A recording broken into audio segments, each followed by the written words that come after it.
Bienvenue à Pries, nous sommes Magdalena et Antoine-Emmanuel Dubourg de Bouzas. Nous sommes très heureux de vous accueillir. Oui, donc c'est un domaine qui date dès le Moyen-Âge, donc du XIVe siècle. Il y a une forteresse qui a été habitée par les seigneurs de Pries. De cette forteresse, il nous reste une petite tour et des douves. Au XVIIe siècle, il y a eu une reconstruction par la famille de la Grande-Arquien. Et au XIXe siècle, donc l'ancêtre de mon mari a agrandi le château, a aussi fait construire des écuries monumentales au fond du parc. La famille est arrivée une dizaine d'années avant la Révolution française, et c'est à la fin du 19e que ce que l'on voit aujourd'hui a été conçu et remanié. Donc, remanié d'abord au niveau du domaine. C'est un domaine qui fait 156 hectares, clos de murs et entièrement classé monument historique. Et notre aïeul a fait appel à un architecte paysagiste du nom d'Édouard André pour transformer son parc. Donc, franchir les grilles de Pries, c'est d'abord découvrir un parc classé avec des bouquets de platanes, des allées cavalières et une petite île. Dans le château, nous accueillons des hôtes, une clientèle internationale et aussi française, parce que nous avons donc 5 chambres d'hôtes et dans les écuries, on a aussi 2 salles de réception. Il y a aussi donc une clientèle Esprit de France qui aime donc bien découvrir l'authenticité ici en Bourgogne, au château de Pries. Elle retrouve les éléments historiques de valorisation du patrimoine qu'elle découvre à la fois dans les hôtels et chez les partenaires Esprit de France, donc qui sont vraiment des maisons au patrimoine préservé. Donc là, l'actualité aujourd'hui, c'est la restauration très importante des écuries de Pries.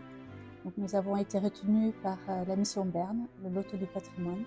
Donc il fait chaud au cœur de voir ce monument restauré et sauvé.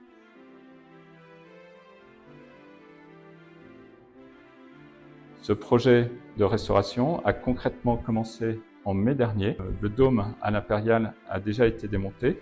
Le lanternon est en cours de restauration. À l'arrière, les écuries ont été déblayées et le mur, parce qu'il ne restait plus que le mur pour cette partie-là, a été complètement nettoyé. Donc il n'attend plus que la charpente et les couvertures et la couverture qui sera en ardoise. Pour ce projet, on se base vraiment sur l'existant qui était là au XIXe siècle. Donc on a beaucoup de photos, de cartes postales qui nous permettent de restituer vraiment à l'identique ce bâtiment.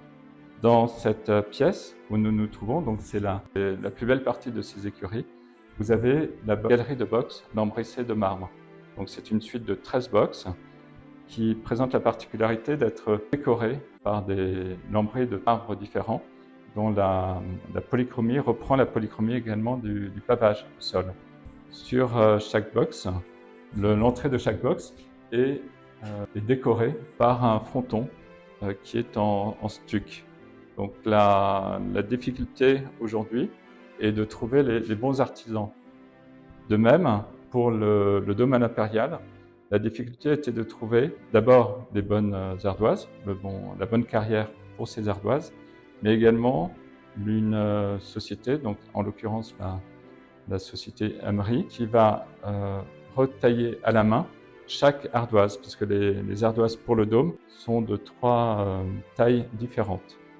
Le manège va être restauré début 2025, donc on va découvrir le toit, on va remplacer les tôles par des ardoises et on va refaire également la piste pour accueillir également des chevaux à nouveau.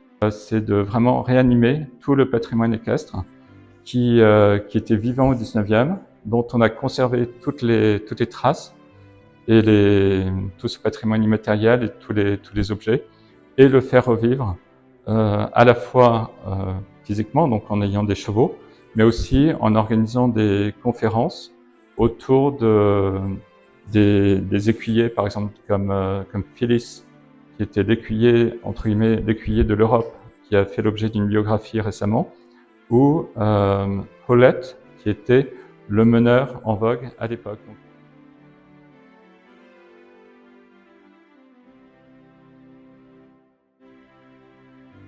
Donc, lors des Journées du patrimoine, il y a donc un parcours qui se fait à l'extérieur du château, avec quand même la possibilité de rentrer dans notre cuisine. Il y a un salon de thé éphémère, on va dire, avec des gâteaux maison, donc il y a une convivialité à ce moment-là.